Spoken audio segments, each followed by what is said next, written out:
Hi friends, మనకి ఈరోజు mathematical calculation ద్వారా నిఫ్టీలో మనకు క్రియేట్ అయిన resistance level and support level and pivot point and no trade or trend decision zone levels అయితే ప్రస్తుతానికి మనం చూస్తున్నాం ఫ్రెండ్స్. ఓకే, సో మార్కెట్ అయితే ప్రస్తుతానికి మనకు అప్పర్ బ్లాక్లో ట్రేడ్ అవుతుంది అన్నమాట. ఈ బ్లాక్లో ట్రేడ్ అవుతుంది. ప్రీ మార్కెట్ ఓపెనింగ్ని బేస్ చేసుకొని ఎలాగ ట్రేడ్స్ అనేవి మనం ప్లాన్ చేసుకోవాలనేది మాట్లాడుకుందాం. ఓకేనా, ప్రీ మార్కెట్ అయితే ఇప్పుడే ఓపెన్ అయింది, రెసిస్టెన్స్ పైన ఓపెన్ అయింది ప్రీ మార్కెట్.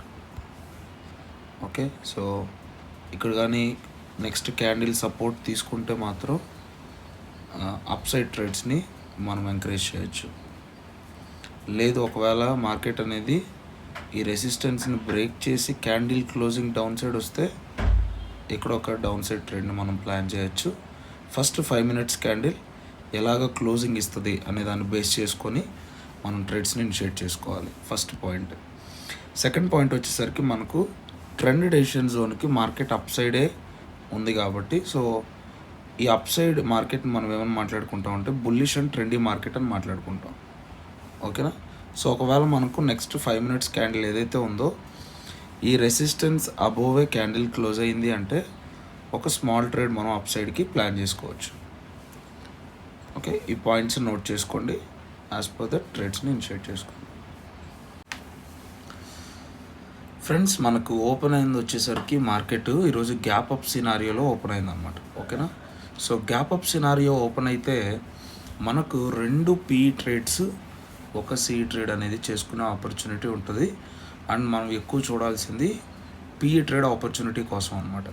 ఓకే, బట్ మనకు సి సైడ్ ఎందుకు చూడాలి అని అంటానంటే మనం చెప్పుకుంటున్న మెయిన్ రెసిస్టెన్స్ ఏదైతే ఉందో అది బ్రేక్ అయిపోయింది.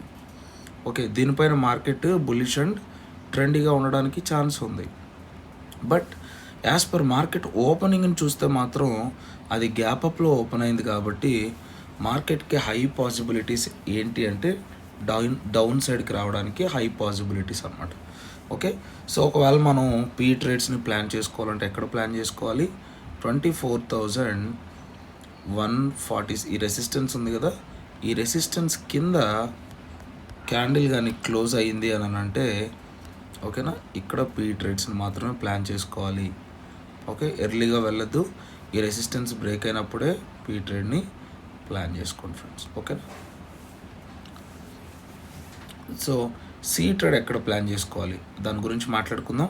మనకు మేబీ ఈ పీ ట్రేడ్ చేసుకునే ఆపర్చునిటీ వస్తుందేమో, ఈ ఆపర్చునిటీ కోసం వెయిట్ చేద్దాం ఫ్రెండ్స్. ఓకేనా, సో అలా కాకుండా మార్కెట్ ఈ లెవెల్స్కి వచ్చిన తర్వాత మళ్ళీ ఇక్కడ సపోర్ట్ తీసుకుందంటే మళ్ళీ అప్ సైడ్కి వెళ్ళడానికి ఛాన్సెస్ ఎక్కువ ఉన్నాయి. సో మనకు ఈ లెవెల్ బ్రేక్ డౌన్ అయితేనే మనకు పీ ట్రేడ్ అనమాట. ఓకేనా, సో మనం చూడాల్సిన స్ట్రైక్స్ కూడా ఉన్నాయి ఫ్రెండ్స్.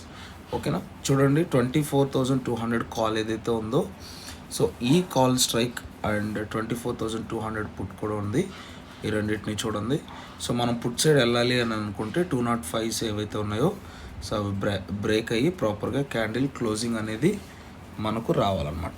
ఓకే, సో ఈ 24,200 205s దగ్గరే ఉంది కాబట్టి ఆ స్ట్రైక్ని మనం మార్చుకుందాం. ఓకేనా, ఈ స్ట్రైక్ తీసుకుందాం. 24,250 స్ట్రైక్ తీసుకుందాం. ఓకేనా, 180s దగ్గర ఉంది. మనకు 205s బ్రేక్ చేయాలన్నమాట. అప్పుడు మాత్రమే మనం ట్రేడ్స్ని ఇనిషియేట్ చేసుకుంటాం. సో మార్కెట్ సెంటిమెంట్ని చూద్దాం అకార్డింగ్ టు ద ట్రేడ్స్ని ప్లాన్. మనం చెప్పుకున్నట్టుగా పీ ట్రేడ్ ఆపర్చునిటీ అయితే మనకు వచ్చింది, కానీ మనకైతే సెల్ ఆన్ రైజ్ సినారియో అనేది ఇక్కడ కనపడుతుంది అనమాట. సో ఇట్లాగా సెల్ ఆన్ రైజ్ సినారియో అనేది కూడా ఉంటుందని మనం ముందుగానే గెస్ చేయగలం. దేన్ని బట్టి అని అంటే ఆర్ఎస్ఐని బట్టి. ఓకేనా, సో ఇక్కడ ప్రీమియంలో ఆర్ఎస్ఐ చూడండి, ఆర్ఎస్ఐ వచ్చేసరికి 50s అరౌండ్ ఉందన్నమాట.